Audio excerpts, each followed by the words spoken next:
I showed my ass, guys. I showed my ass. Oh my goodness. Oh my gosh. I'm not sober, but I am more sober than I was. So we're just gonna talk and walk through this shit because I was supposed to say part of my last live in a more, serious tone way, and I don't know what got in the way, but we're gonna fix it. So hold on.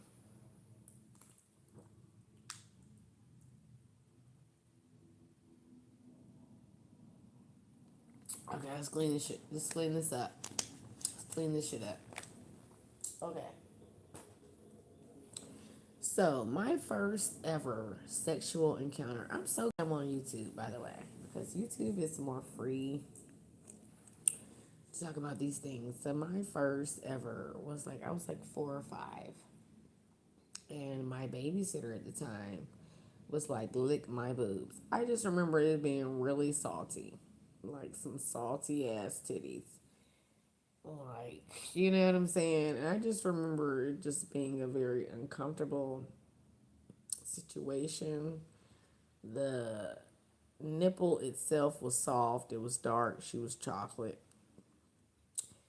but it was salty. And I just remember I was on one boob, and my bestest friend, my childhood, like, baby, like, since we were babies, basically, friend was on the other. And then by the time we were like 8 or 9 years old, like, we would have slumber parties. But when I think about it now, it was really like a mini freak off. Like, we were like salivating each other. Like, we were doing shit. And I remember I had one friend, and she just bust that ground with like, I want to go home. And all of us like, you a weak ass bitch. This bitch was crying for her mom. It was like 8 or 9, like literally. But I remember she was just like entirely too comfortable, and she went home or whatever. And I don't even think we had started shit for real then. Like, but I remember like the first time I seen like a porno, I was probably like 5 or 6. I had this porno, and it was a black woman and a white man. He had like one of them long ponytails, like, now as an adult, I'm like, that's one of them pedo ponytails. You know what I'm saying? When it's like half their damn hairline gone, they just got the hair hanging or whatever left. I never forget this shit. And you know what's crazy is that like you grow up, you don't even realize, like, you're just going through life, but you don't realize that like you've been affected, you've been violated, you've been over sexualized. You're just a child living, just like growing up in a household where like you wake up and somebody yelling. You wake up to, you know what I'm saying, homeless people or somebody drunk outside your window. That just is a norm. You know what I'm saying? Like, you're just living. You don't know that that's childhood trauma. You don't know that's dysfunction until you get around people that's never lived like that.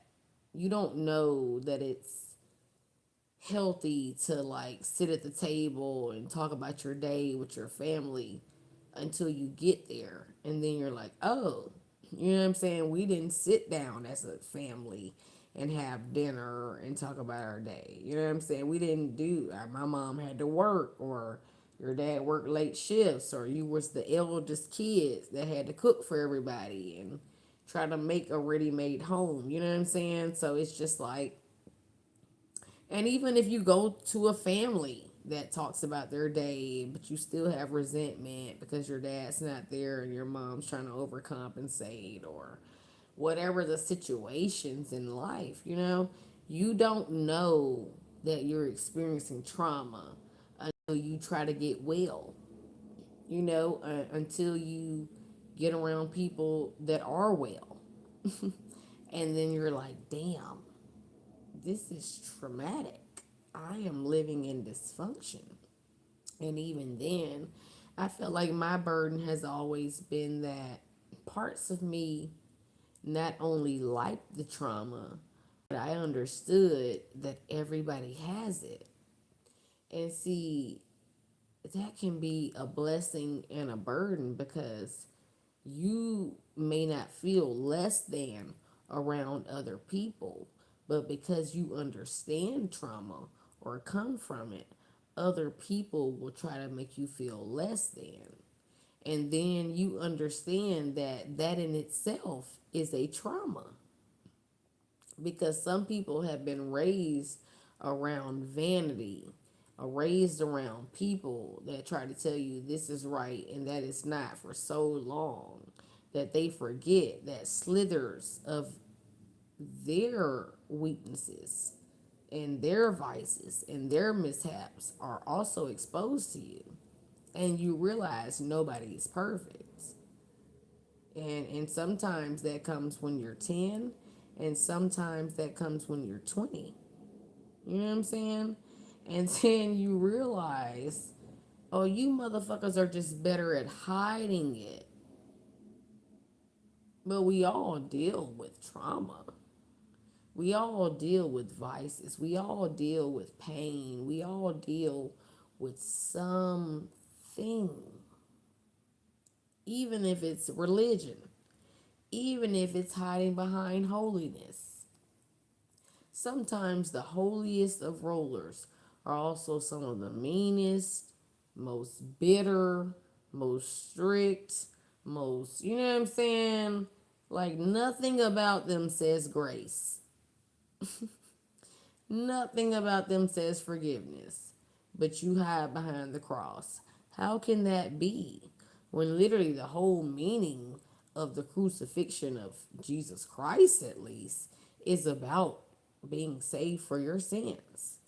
In order to know that you were saved for your sins, you have to confess that you fucking have sins. You have to admit that you are a sinner, which means no one under the sun is perfect.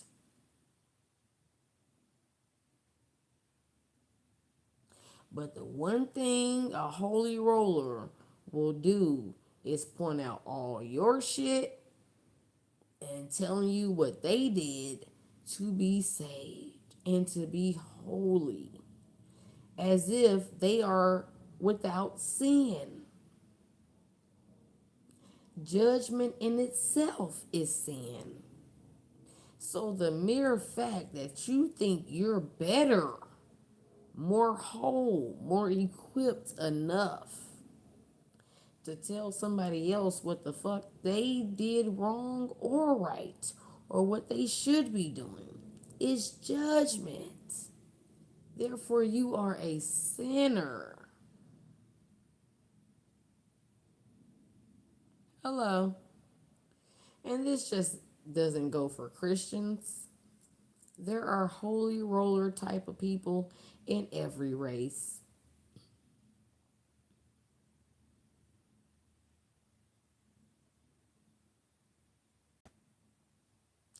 And we all want to be deemed righteous.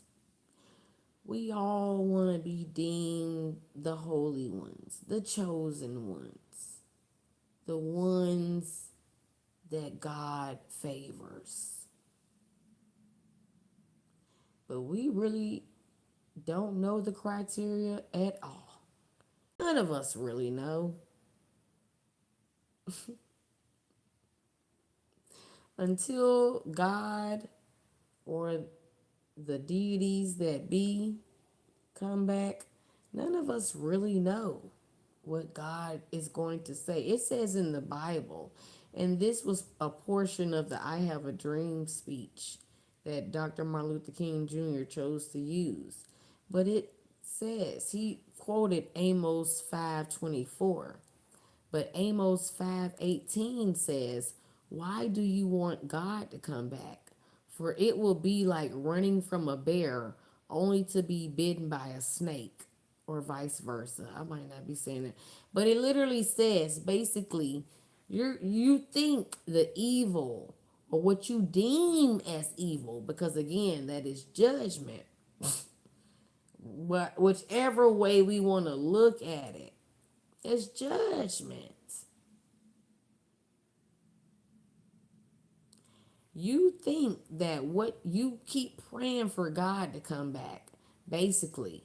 But when God comes back, the rain, like it says in the Bible as well, will fall on the just and unjust. You want it to be one way, but it's the other. You want judgment to be on your side, but we live in the same neighborhood, the same community, the same city or town, the same state, in the same country as one of our biggest enemies that we deem, one of your biggest haters, one of the most evil of people. So, what you wish on them could happen to you. And at the end of it all, we live on the same earth, which is why when a volcano goes off in Japan, a volcano goes off in Hawaii, which is why when Israel is bombing Libya or Lebanon or whomever, then all of a sudden a wildfire strikes in the Midwest, which we live in the same earth. We are one.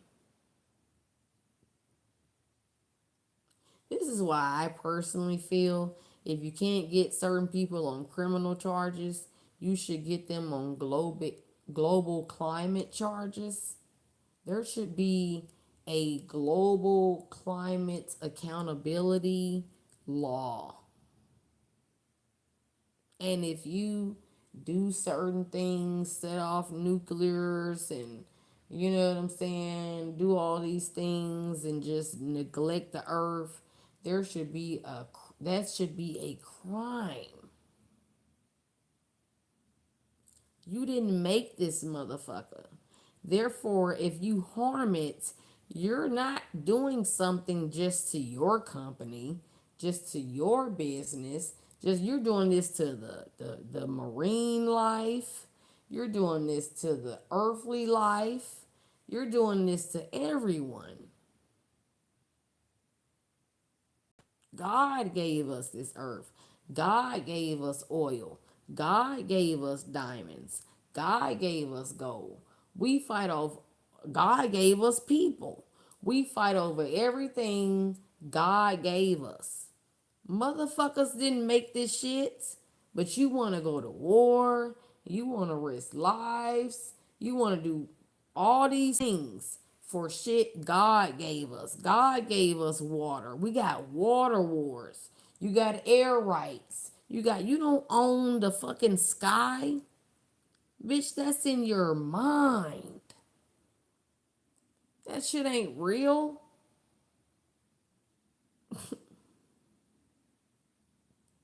You got mineral rights. You didn't make it.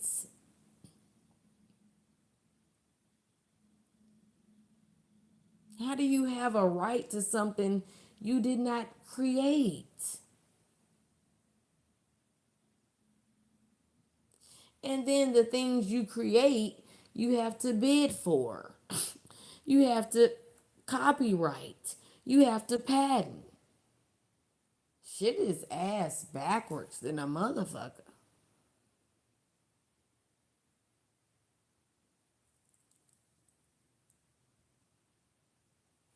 I'm just saying. I don't understand. I don't.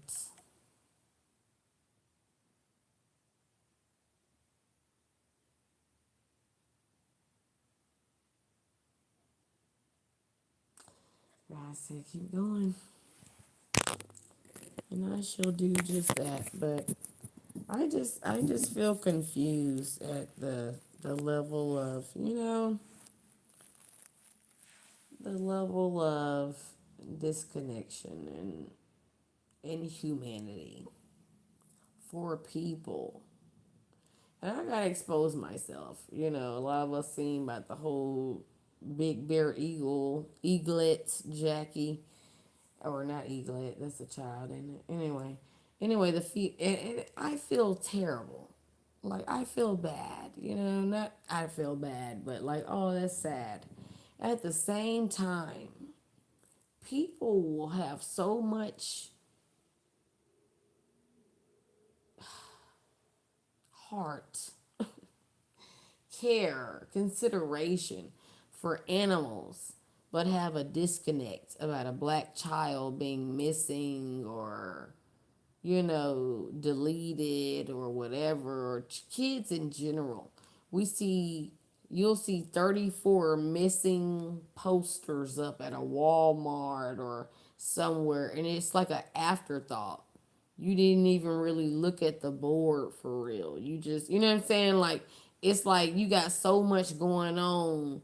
A kid could be selling candy, just trying to hustle to make it to really get their uniforms, but you so disconnected. But you'll spend $2 quick for, what I'm saying, the lottery that you're never gonna win. You'll spend, you know what I'm saying, $4 quick for a beer or $10 for a 6 pack, or it just kind of like is an afterthought of like people and care.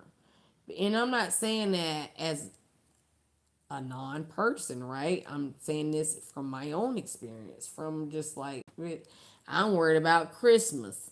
You see these 34 missing posters up in the Walmart in the layaways. Hey man, I'm trying to make sure my kids is straight.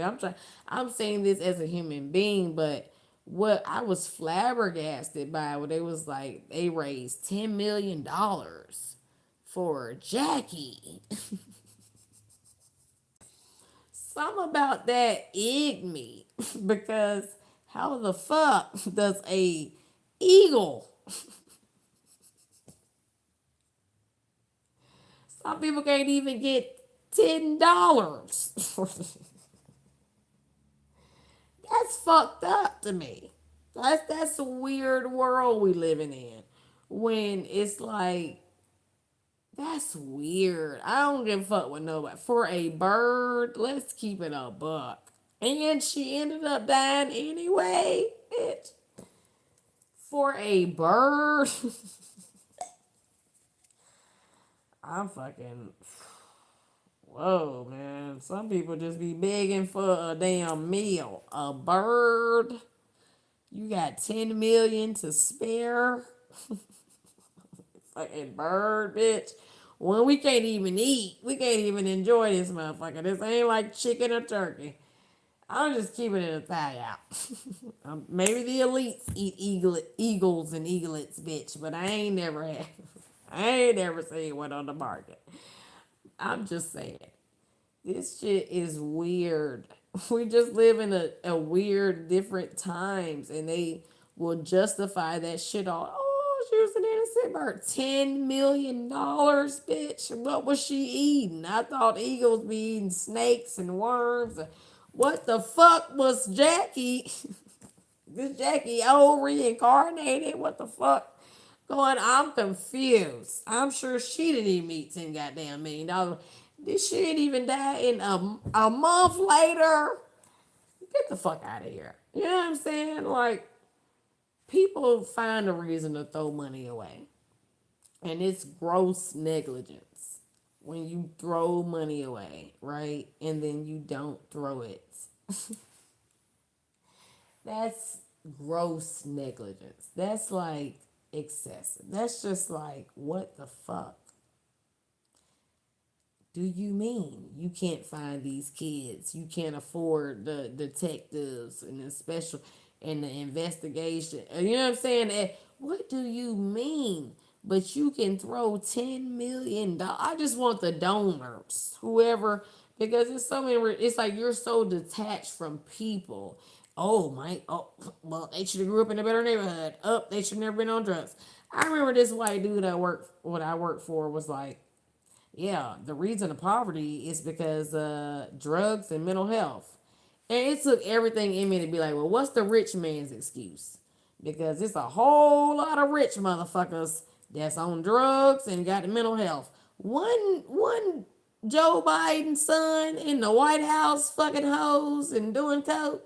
I'm just I'm just confused here as how the Democrats somehow became the people the People's Party, and didn't he pardon his own son? How many other civil rights activists or people that, you know what I'm saying, really stood for some, you know what I'm saying, even Hispanics, if they're so the party of the people, how many people could he have pardoned? Or your son was fucking hoes and doing coke and wine. It's on camera. It's on camera. Now all of a sudden you want to flip it and not only run for a fucking seat or whatever the fuck he's running for, but also want to flip it that the Republicans are the gay party. I'm confused. When y'all the ones legalizing gay marriage, going for everything, allowing men to fight women, be in all type of women's sports, and doing all kind of shit? Oh, what? What? I'm just confused at what you mean when we just throw these things and this shit out there as though your daddy wasn't the one that also signed off on the three strikes bill that imprisoned all kind of crackheads, while all the Reaganomics white motherfuckers that was dealing the dope and the coke and the crack got on scotch free. I'm just confused at how y'all motherfuckers don't see this shit in real time. Why don't nobody do the real research and hold motherfuckers accountable? I'm just confused how you're so upset that a woman who was a California prosecutor that didn't do nearly as much as Stacey Abrams did just happened to showboat her ass in there as a vice president.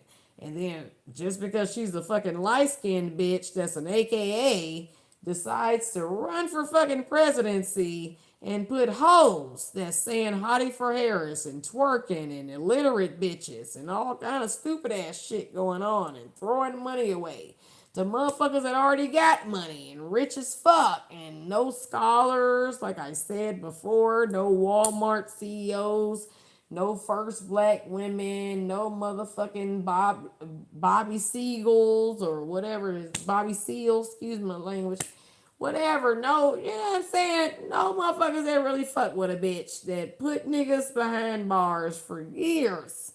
And just because they happen to be black, go to HBCU, but claim they're Indian, and all of a sudden want to be a nigga with a black scent, didn't get fucking elected. It didn't win the fucking bread.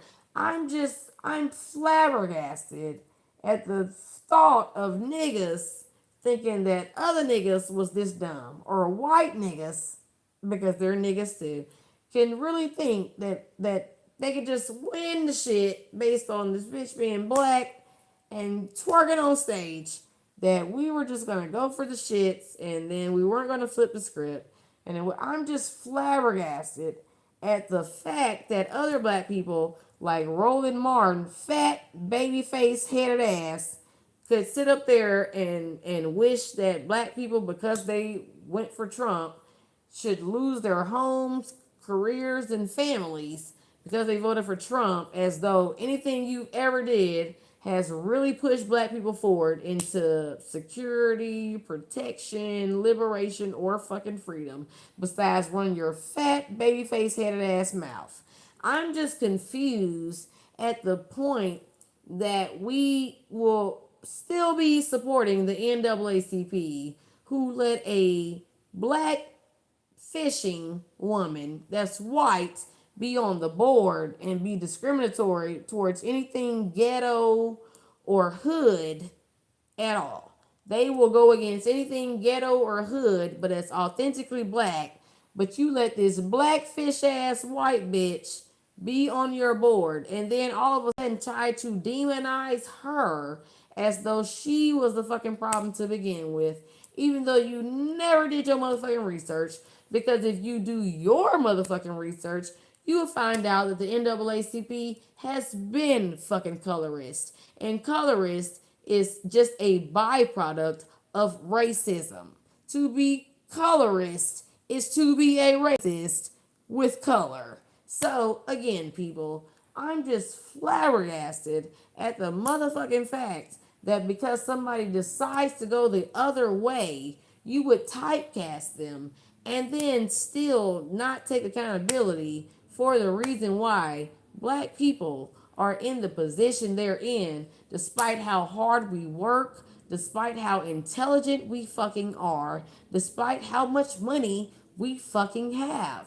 Because even though it is debatable that black dollar is powerful, black culture is influential, and that black people are the soul of the fucking earth, we still can't find a way to get along and come together and actually, you know what I'm saying, have power to the shit that we say because we simply can't believe that someone else of the same color as us would disagree with us while a Republican and a Democratic white person will be in the same household, raise the same fucking child, and still get along. While a Catholic and a Jew, if they're white, will still find a way to support each other's business. While a Chinese and a Japanese will still find a way to make sure that we know we're not running shit in the beauty industry. While any other fucking race, Latinos, whether they're Mexican, Puerto Rican, or motherfucking Dominican, will let you know they will stick together and support their own before they support you, despite how ignorant, talentless, or classless they may be. So at the end of the fucking day, I just don't understand. And I don't feel the need to calm down or simmer down anymore or not be my motherfucking self because we all have our individualities. And if black people would just let other black people fucking be and be free and still appreciate them and still value them. And while you may not understand them, but still accept them enough to get along, we may actually fucking get somewhere. But no, we allow everything and everyone to divide us and conquer us.